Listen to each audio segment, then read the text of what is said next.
In Virginia, the governor and Democratic lawmakers are at odds after Abigail Spanberger made some major changes to the legislation that would create a retail cannabis market.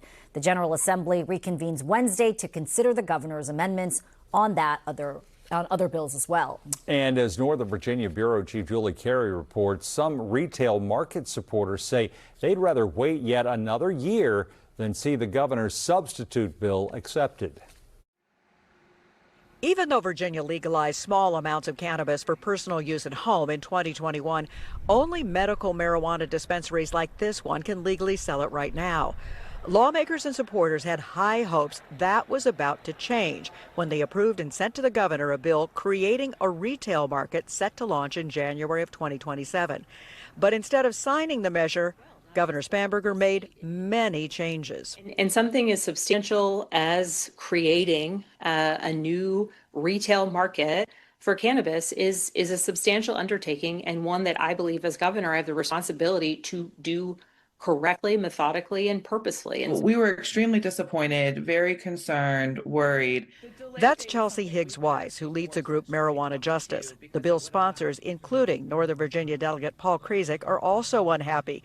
Among the governor's amendments, a delay in the start of the retail market from January of next year to July, and the initial number of licenses substantially reduced from the 350 in the legislation to 200.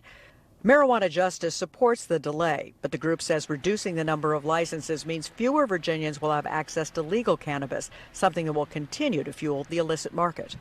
Unfortunately, going from 350 to 200 licenses means that we will cut off a lot of the accessibility. The governor tells me her office consulted with leaders in other states that already have a retail market to get advice on lessons learned. She believes a go slower approach is needed. Some of the strongest objections come to the governor's amendments to toughen criminal penalties, including on consuming marijuana in public. The current amount of marijuana legally allowed would decrease, and public consumption would go from a civil penalty to a Class 4 misdemeanor. Illegally transporting large amounts of weed could bring 20 years to life in prison. So we're really trying to tell people that these criminal penalties are worse than the status quo. And just as we've seen with every other marijuana offense, it's going to be disproportionately enforced on Black Virginians. The bill sponsors now deciding whether to accept the governor's amendments or whether to send the original bill back to her. Spanberger would then have 30 days to veto it or let it become law. But marijuana justice leaders say they'd rather wait another year for a new bill than see the Spanberger changes enacted. Reporting for News 4, I'm Julie Carey.